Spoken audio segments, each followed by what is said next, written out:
ಎಲ್ಲರಿಗೂ नमस्कार।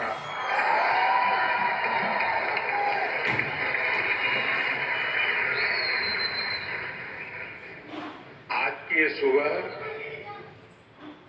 एक अलग अनुभूति लेकर आई है।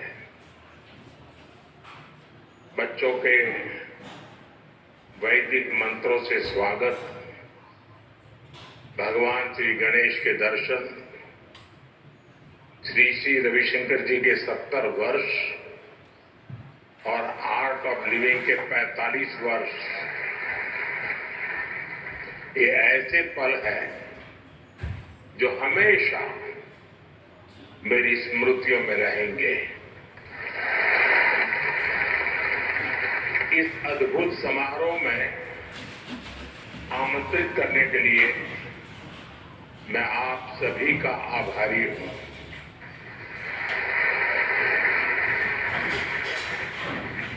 अभी गुरुदेव ने बहुत कुछ बताया।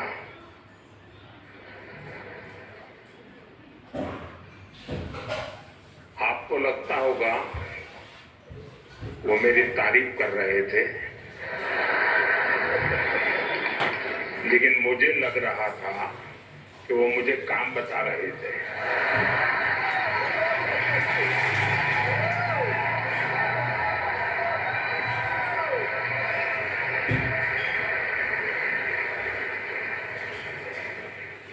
आपने सही कहा कि मेरा धन्यवाद नहीं हो सकता। आप ही का हूं, आप ही के बीच आया हूं और आप ही के लिए आया हूं, और जहां हूं वहां भी आप ही के कारण हूं।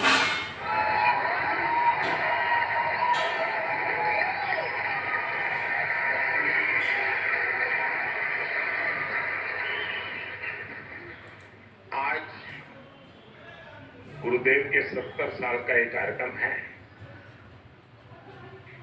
लेकिन मैं चाहूंगा जब मैं घर का ही हूं तो सामने से कह देता हूं कि जब आपका शताब्दी समारोह होगा तब मैं भी फिर से एक बार आऊंगा।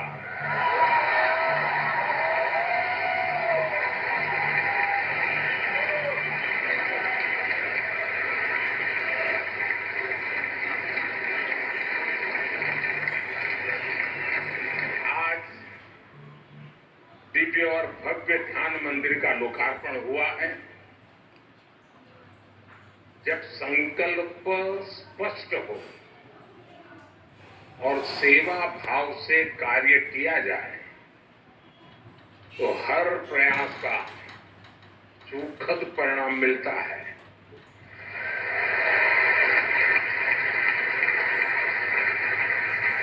बाकी कुछ हो या न हो, हम सब लोटस की छत्र छाया में है।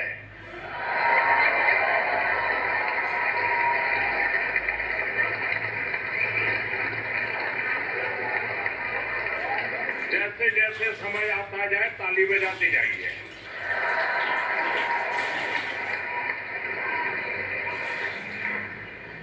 और गुरुदेव के आशीर्वाद है तो फिर लोटस की छत्र छाया ही देश को नई ऊंचाइयों पर ले जाएगी।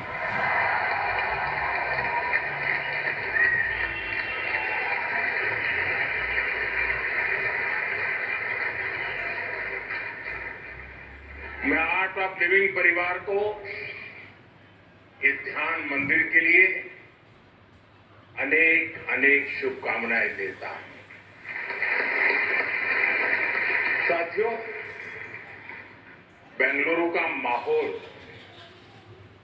यहां का वातावरण कुछ अलग ही होता है। ये शहर सॉफ्टवेयर और सर्विसेज के लिए दुनिया भर में जाना जाता है, लेकिन भारत की सांस्कृतिक पहचान, स्पिरिचुअलिटी, आध्यात्मिक चेतना को भी इस शहर ने नई ऊंचाई दी है।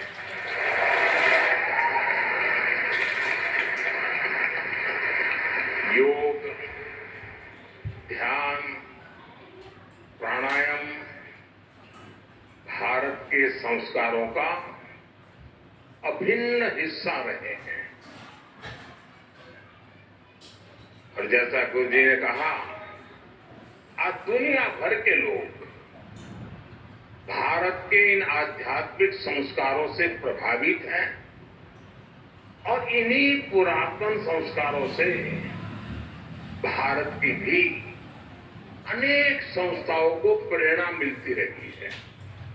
साथियों, इसी प्रेरणा से ऋषि रविशंकर जी ने 45 वर्ष पहले आर्ट ऑफ लिविंग के रूप में एक बीज बोया। आज वो एक विशाल वटवृक्ष के रूप में हमारे सामने है। इस वटवृक्ष की हजारों शाखाएं दुनिया भर में अनगिनत लोगों के जीवन को स्पर्श कर रही है। और मुझे विदेश में जहां जहां जाना पड़ता है सरकारी काम के लिए, तो कोई न कोई आपको मिल ही जाता है।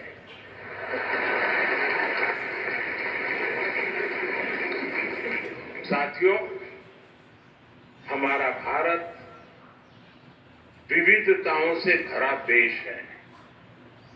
इतनी भाषाएं, इतनी परंपराएं, अलग अलग रीति रिवाज, उपासना के अलग अलग तरीके।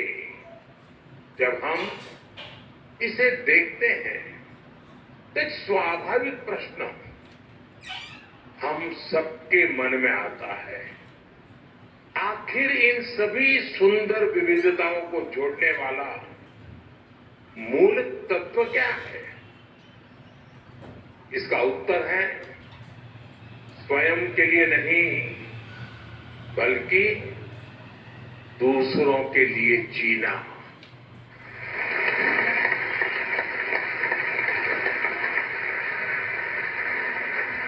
हमारे यहां कहा गया है, अष्टादश पुराणेषु व्यासस्य वचनं द्वयम् परोपकाराः पुण्याय पापाय परपीडनम्। अर्थात दूसरों की सेवा करना पुण्य है और पीड़ा देना पाप है। सेवा परमो धर्म है। ये हमारे समाज का स्वाभाविक चरित्र है। पीढ़ी दर पीढ़ी ये संस्कार सरिता हम सबको संस्कारित करती है, प्रेरित करती है, ऊर्जावान बनाती है। भारत के अनेक आध्यात्मिक आंदोलनों ने अंततः स्वयं मानव सेवा के माध्यम से ही अभिव्यक्त किया है। मुझे खुशी है कि आर्ट ऑफ लिविंग के हर प्रयास में सेवा की इसी भावना का प्रतिबिंब नजर आता है।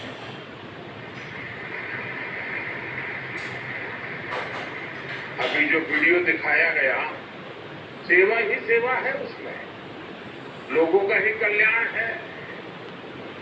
मैं आर्ट ऑफ लिविंग की यात्रा से जुड़े हर वॉलेंटियर को अपनी हार्दिक शुभकामनाएं देता हूं।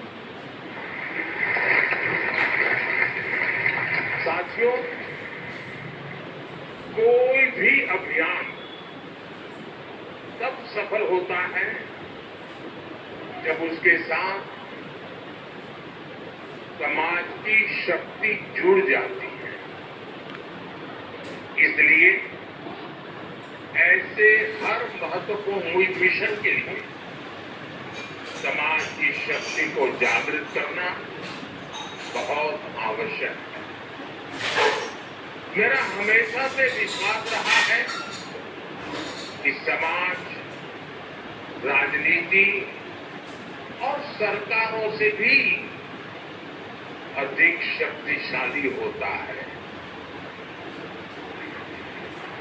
और कोई भी सरकार तभी सफल हो सकती है जब समाज स्वयं राष्ट्र निर्माण में सक्रिय भागीदारी निभाता है। अब जैसे हमारा स्वच्छ भारत अभियान है, ये सिर्फ सरकारी कार्यक्रम नहीं है, बल्कि ये लोगों के जीवन का स्वाभाविक हिस्सा बन चुका है। अब ये समाज की शक्ति से ही आगे बढ़ रहा है। साथियों, जब समाज सक्रिय हो जाता है, तब देश की सबसे बड़ी चुनौतियों का भी सामूहिक समाधान निकाला जा सकता है। ये देखना बहुत ही सुखद है कि आर्ट ऑफ लिविंग संस्था भी हमेशा से समाज की इस शक्ति को साथ लेकर चलती है। आप सभी ने विकास से जुड़े कार्यक्रमों में सोशल अप्रोच को बहुत महत्व दिया है। चाहे वृक्षारोपण अभियान हो या रूरल स्मार्ट विलेज सेंटर्स हो, महिलाओं और जनजातीय समाज को सशक्त बनाने वाले कार्यक्रम या फिर कैदियों के मानसिक स्वास्थ्य को बेहतर बनाने वाला अभियान, ये सभी प्रयास देश और समाज की विकास यात्रा के उसमें महत्वपूर्ण योगदान देने वाले होते हैं। साथियों, मैं एक और बात के लिए यहां उपस्थित हर व्यक्ति की प्रशंसा करूंगा, और वो है युवा शक्ति पर फोकस।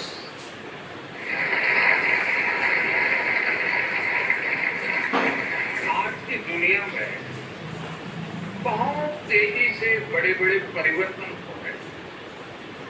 हर दिन साइंस नई संभावनाओं के द्वार खोल रही है।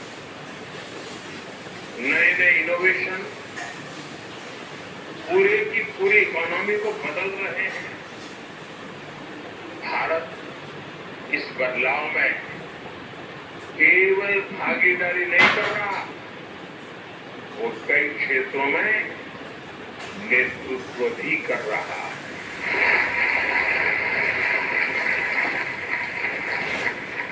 हमारी डिजिटल क्रांति ने भारत को डिजिटल पेमेंट में ग्लोबल लीडर बनाया है।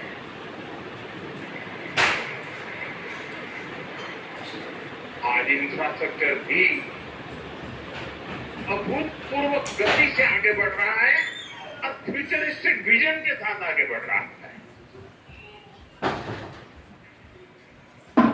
स्टार्टअप में भारत बहुत तेजी से दुनिया का तीसरा सबसे बड़ा इकोसिस्टम बना है।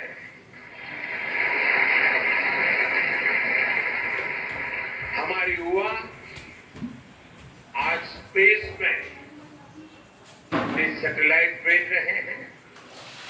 देश की ऐसी सभी उपलब्धियों का सबसे बड़ा कारण है हमारे युवा है और आर्ट ऑफ लिविंग है।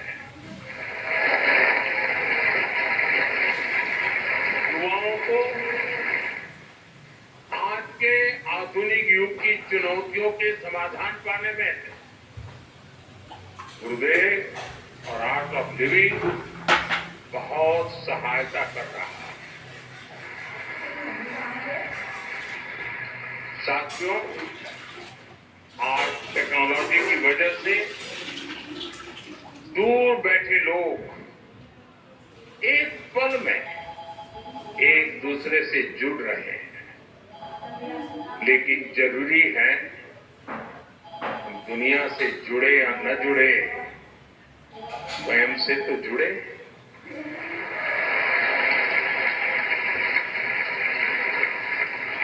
और ये स्वयं से जुड़ने की क्षमता को चाहे बीजारोपण करना हो, उसको सिंचन करना हो या उसको सक्षम बनाना हो, ये महान परंपरा से संभव होता है।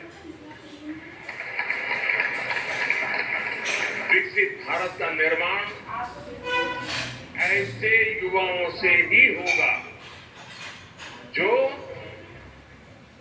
युवा मानसिक रूप से शांत हो, जो सामाजिक रूप से जिम्मेदार हो और जो समाज के प्रति संवेदनशील हो। इसलिए स्पिरिचुअल वेलबींग, मेंटल हेल्थ, योग, मेडिटेशन, इस पर काम करने वाली आपकी एक महत्वपूर्ण गतिविधि और इस प्रकार से काम करने वाली अन्य संस्थाएं भी, इन सब की भूमिका बहुत बहुत अहम है। ऐसी संस्थाएं लोगों में जुड़ाव, अपनापन और सामूहिक जिम्मेदारी का भाव मजबूत करती हैं। साथ ही ऐसी संस्थानों में लोगों को अपनी संस्कृति को जानने और समझने का अवसर भी मिलता है। मुझे विश्वास है कि आज जिस ध्यान मंदिर का उद्घाटन हुआ है, वो आने वाली अनेक पीढ़ियों को, हजारों लोगों के लिए शांति और उपचार का केंद्र बनेगा।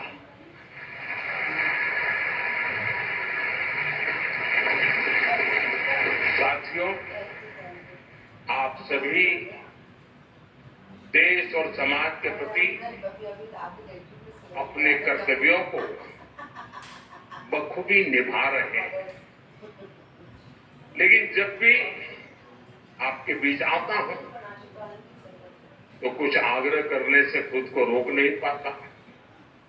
अभी मेरे बोलने से पहले ही गुरुजी ने कह दिया कि आपके 9 आग्रह हमें मंजूर है, तो बोलने को लिए कुछ बचा नहीं, लेकिन आदत जाती नहीं।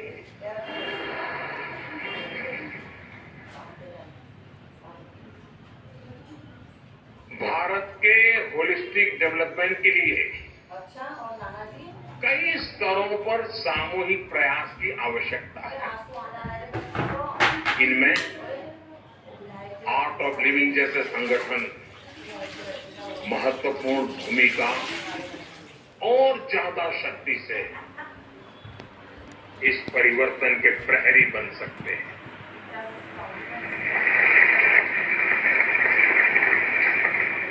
आप में से बहुत से लोग किसानों और ग्रामीण समुदायों के साथ जुड़कर काम करते हैं। जैसा यहां फिल्म में भी बताया गया कि किसानों को नेचुरल फार्मिंग से जोड़ने की दिशा में और अधिक प्रयास करने की आवश्यकता है।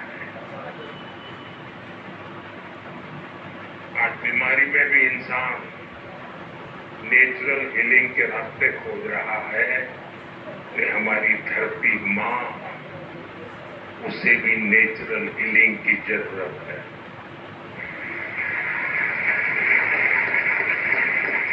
केमिकल फर्टिलाइजर में हमारे खेत को, हमारी धरती माँ को उजाड़ दिया है। इस हमारी धरती माँ को केमिकल से बचाना,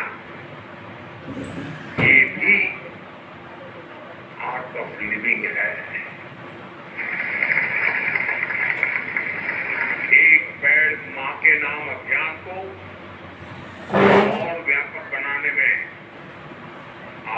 और ताकत दे सकते हैं, उसको और विस्तार कर सकते हैं। क्योंकि पर्यावरण की रक्षा ये भी आर्ट ऑफ लिविंग है। इकोलॉजी और इकोनॉमी को अलग नहीं कर सकते। पर ड्रॉप मॉक ड्रॉप के माध्यम से किसानों को पानी का बेहतर उपयोग बताया जा रहा है। इसमें आपके सहयोग से और बेहतर परिणाम मिलेंगे, क्योंकि पानी की हर बूंद बचाना ये भी आर्ट ऑफ लिविंग तो है। कुछ ही हफ्ते में मानसून आने वाला है। ये सही समय है जब जल संरक्षण को लेकर के व्यापक जागरूकता फैलाई जाए। इसी तरह बिजली बचाना, सिंगल यूज प्लास्टिक से दूरी बनाना, स्थानीय उत्पादों को बढ़ावा देना, ये सभी आर्ट ऑफ लिविंग ही है।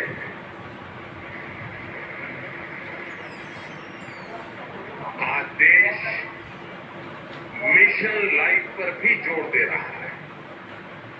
ये जीवन को अधिक जिम्मेदारी और जागरूकता के साथ जीने का एक जीवंत अभियान है। इसमें एक ऐसी जीवन शैली अपनाने का आग्रह है जो प्रकृति के साथ संतुलन बनाकर चले। और मेरे हिसाब से मिशन लाइफ भी एक प्रकार से आर्ट ऑफ लिविंग का एक प्रकट रूप है। मुझे विश्वास है कि आने वाले दिनों में आप सभी जो हमेशा करते आए, आर्ट ऑफ लिविंग के भिन्न भिन्न पहलुओं को आपने विस्तार भी दिया है, विकास भी किया है। समाज के एक बड़े वर्ग को जोड़ने के लिए आप ज्यादा प्राथमिकता देंगे और गुरु जी की शताब्दी जब हम मनाएं तब इन सारे लक्ष्यों को हम पूरा करके रहें।